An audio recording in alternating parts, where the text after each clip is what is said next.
Good morning students. आज भी आप लोगों के सामने प्रस्तुत हो गया हूँ। आज के 2 क्वेश्चंस लेके आया हूँ बायोट-सावर्ट लॉ पर आधारित। कल मैंने बायोट-सावर्ट लॉ बताया था आप लोगों को। बायोट-सावर्ट लॉ क्या था कि हम लोग जो एक्सप्रेशन निकाले थे वो क्या था, dB = mu not by 4 pi IDL sin theta by r²। हम लोग कल ये एक्सप्रेशन निकाल कर लाए थे, फाइंड आउट किए थे, आप देख लीजिएगा वीडियो में। और इसी एक्सप्रेशन पर आधारित आज क्वेश्चंस हम लोग सॉल्व करेंगे कि किस प्रकार का क्वेश्चंस आता है एग्जाम में और इसको हम लोग कैसे सॉल्व करते हैं।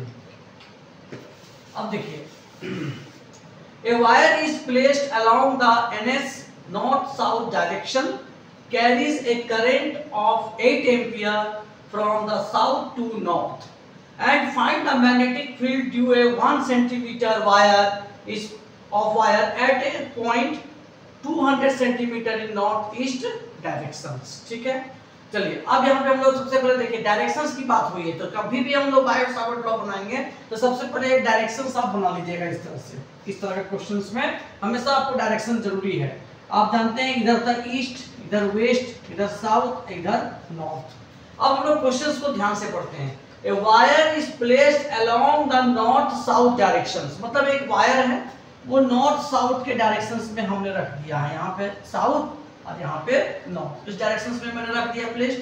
And carries a current of 8 ampere from south to north, south से नॉर्थ की तरफ कितनी करंट जा रही है, 8 एम्पियर की करंट फ्लो कर रही है, 8 एम्पियर।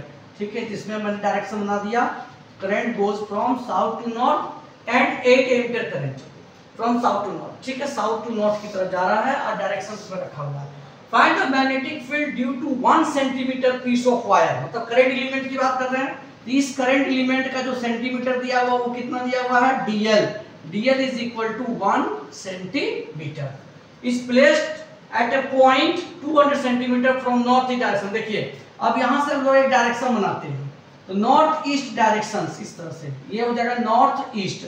ये देखिए डायरेक्शन हो गया आपका, बना दिए, यहाँ पे हो गया ईस्ट और यहाँ पे हो गया आपका वेस्ट। और ये डायरेक्शंस पर हमको इस पॉइंट 200 सेंटीमीटर की दूरी पर एक पॉइंट पर हमको निकालना है मैग्नेटिक फील्ड की वैल्यू। यहाँ पे इस पॉइंट पर P पर इसकी कितनी वैल्यू होगी जो आपको रखा हुआ है नॉर्थ ईस्ट डायरेक्शंस पे।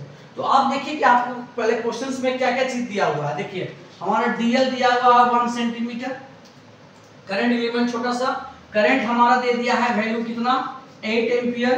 उसके बाद ये जो डिस्टेंस है R हमारा दे दिया है 200 सेंटीमीटर, R हमारा दे दिया वैल्यू 200 सेंटीमीटर। तो हमें एक्सप्रेशन क्या था, मेरा जो एक्सप्रेशन था करंट निकालने का वो था mu not by 4 pi IDL sin theta by r²। देखिए I का वैल्यू दिया हुआ है, DL की वैल्यू दी हुई है।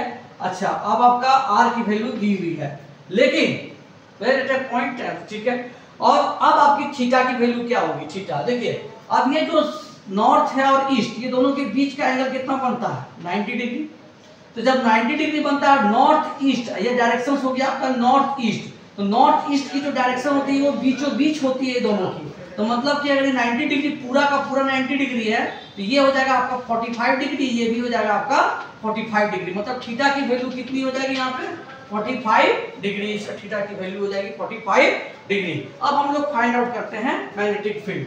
नाउ वी, अच्छा एक चीज आपको और मालूम है, म्यू नॉट बाय 4 पाई की जो वैल्यू होती है वो होती है 10⁻⁷ -7 टेस्ला मीटर पर एम्पियर, ये इसका यूनिट होता है। अब हम लोग पास देखिए इसकी वैल्यू आ गई, इसकी भी वैल्यू निकाल दी, इसकी भी वैल्यू और इसकी भी वैल्यू और इसकी भी वैल्यू आ गई। अब हमको सिंपल क्या निकालना है, मैग्नेटिक फील्ड। ठीक है, तो मैग्नेटिक फील्ड dB = होता है mu not by 4 pi IDL sin theta by r²। अब देखिए इसकी वैल्यू कितनी है, 10⁻⁷, I की वैल्यू कितनी है 8 और DL की वैल्यू कितनी है 1 सेंटीमीटर। यहाँ आ जाएगा 1 × 10⁻²⁰ मीटर। अब क्योंकि 1 सेंटीमीटर को अगर हम चेंज करेंगे मीटर पे तो 10⁻² मीटर हो जाता है। अब थीटा की वैल्यू कितनी है, साइन थीटा हो जाएगा sin 45 डिग्री। अब इधर R की वैल्यू, अब R देखिए कितना है 200 सेंटीमीटर, तो 200 सेंटीमीटर को अगर हम डिवाइड कर अगर मीटर में चेंज करेंगे तो हमारा आंसर आ जाएगा 200 सेंटीमीटर डिवाइडेड बाय 2, कट के हो जाएगा 2 मीटर। यहाँ पे आंसर हो जाएगा 2 पर क्या हो जाएगा स्क्वायर हो जाएगा। तो 10 टू द पावर -7, फिर 8 आपका हो गया 10 टू द पावर -2। अच्छा sin 45 डिग्री की वैल्यू होती है 1/√2 और यहाँ पे हो जाएगा आपका 4। तो 4 2 जा हो गया हमको कैंसिल। अब यहाँ पे देखिए 10 टू द पावर -9 ये दोनों आपस में जुड़ जाएगा पावर, यहाँ -2 है यहाँ -7 है, दोनों जुड़ गया। अब इसको हम लोग √2 into √2 लिख सकते हैं डिवाइडेड बाय √2, एक √2 कैंसिल हो गया। तो आंसर हो जाएगा √2 into 10 to the power -9 tesla. इतना आपका वैल्यू आ जाएगा मैग्नेटिक फील्ड का स्ट्रेंथ की value at the 200 centimetre from in the directions of north east directions.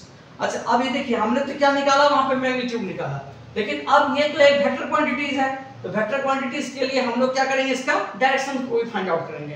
तो देखिए करंट एलिमेंट का डायरेक्शन किधर है, इधर है डायरेक्शन, और ये आपका है यहाँ इस पॉइंट पर निकालना है। तो हम लोग यहाँ पे लगाते हैं मैक्सवेल का राइट हैंड थंब रूल, जो बताता है देखिए ये डायरेक्शन, ये जो अंगूठा है ये बताता है डायरेक्शंस ऑफ करंट, और ये जो कर्व्ड फिंगर है ये बताता है डायरेक्शंस ऑफ मैग्नेटिक फील्ड। अगर हम यहाँ अप्लाई करें तो आप देखिए कि करंट का डायरेक्शन किधर जा रहा है ऊपर की तरफ, और ये डायरेक्शन जा रहा है आपका इसके इनटू द पेज, मतलब इनटू द बोर्ड, अंदर बोर्ड की तरफ जा रहा है। तो यहाँ पे आपका जो डायरेक्शंस होगा मैग्नेटिक फील्ड का वो इनसाइड द बोर्ड। तो डायरेक्शंस क्या हो जाएगा, तो direction of magnetic field is into the board के अंदर जा रहा है डायरेक्शन, ठीक है। तो ये आपका पहला क्वेश्चन का सॉल्यूशन था।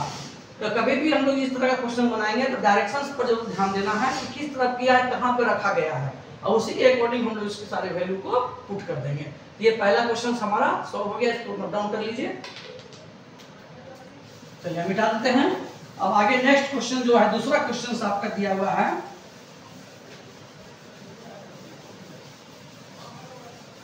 दूसरा जो क्वेश्चन है आपका कि an current element, a current element del L, if del xi is placed at the origin and carries a large current 10 ampere, what is the direction magnetic field on the y axis at a distance? तो सबसे पहले हम लोग एक यहाँ पे axis बना देते हैं इस तरह से, ठीक है। अब क्या कहता है कि डेल एल, जो यहाँ पे जो डेल्टा एल दिया हुआ है, डी एल जो करंट एलिमेंट दिया हुआ है वो कहाँ रखा हुआ है, ओरिजिन में, किस साइड रखा हुआ है, डेल्टा एक्स आई के। अब क्वेश्चन बोलता है कि carries a large current of 10 ampere, 10 ampere large current इस पर फ्लो कर रहा है। What is the directions of magnetic field on the Y axis, मतलब वाई एक्सिस ये हो गया हमारा एक्स एक्सिस, तो ये हो गया हमारा Y axis at a distance, मतलब कितना दूरी पर, एक पॉइंट है आपका कितना दूरी पर, इस पॉइंट दूरी पर है 10 टू दी 0.5 मीटर की दूरी पर आपको निकालना है मैग्नेटिक फील्ड, जिस पर करंट जा रहा है, इस डेल डीएल पर करंट जा रहा है 10 एम्पियर करंट जा रहा है, और आपका डिस्टेंस मतलब आर आपका दे दिया है 0.5 मीटर। अच्छा अब आपको फाइंड आउट करना है डेल एक्स। अच्छा डेल एक्स की जो वैल्यू दी है वो आपका दिया हुआ है 1 सेंटीमीटर, इतना आपका वैल्यू दिया हुआ है। तो अच्छा देखिए अब यहाँ पे दोनों के बीच में एक्स एक्सिस और वाई एक्सिस, ये दोनों के बीच में कितना एंगल बन रहा है, एंगल बन रहा है 90 डिग्री, मतलब थीटा की वैल्यू भी कितनी हो जाएगी यहाँ पे 90 डिग्री, ठीक है। अब क्वेश्चन समझ में आ गया। अब हमने उसको सॉल्यूशन पे जाते हैं। देखिए 1 सेंटीमीटर मतलब 0.10 मीटर हो जाएगा, इसका चेंज कर देंगे मीटर में। अब यहाँ पे कोई भी अगड़म बगड़म यूनिट हमेशा हम लोग को एसआई यूनिट में ही लाना पड़ता है, उसके बाद ही हम सॉल्व कर पाते हैं। dB is equal to mu not by 4 pi I D L sine theta by R square, I D L sine theta by R square. यहाँ पे आ जाएगा 10 टू दी पावर -7 इसकी वैल्यू, और करंट कितना है हमारा, करंट हो गया 10 एम्पियर करंट इसमें फ्लो कर रहा है। डेल एक्स हो गया तुमको 0.10, और या तो हम लोग लिख सकते हैं यहाँ पे कि 10 टू दी पावर -2 भी लिख सकते हैं, ठीक है। अब साइन थीटा तो कितना वैल्यू है, साइन 90 डिग्री। अब यहाँ पे हो जाएगा 0.5 मीटर, तो 0.5 मीटर का क्या कर देंगे हम लोग, होल स्क्वायर कर देंगे।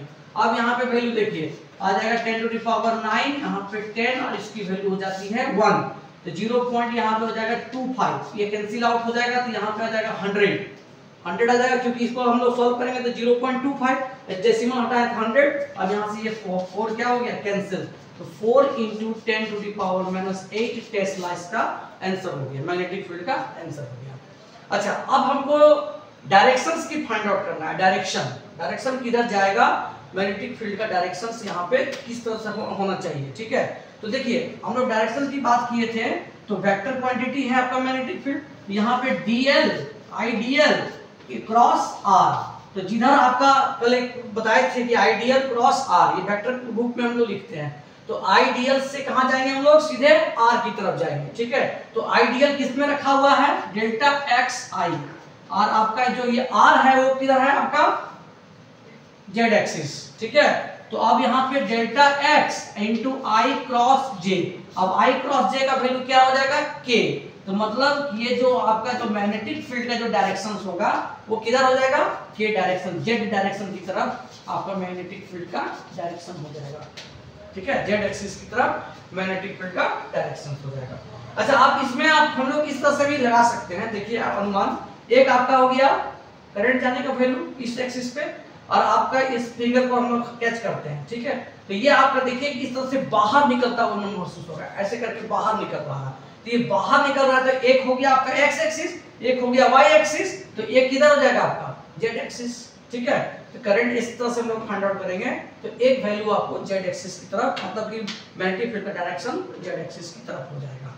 तो यही आपका 2 क्वेश्चंस था, इसी बेसिक क्वेश्चंस है, इसलिए बेसिक क्वेश्चन, इससे तो और भी बहुत सारा क्वेश्चंस बनता है, तो ये बेसिक क्वेश्चंस है, आप किस तरह से उसको यूज कीजिएगा आप बायोट-सावर्ट लॉ को, वो आपका ये पहला वीडियो था।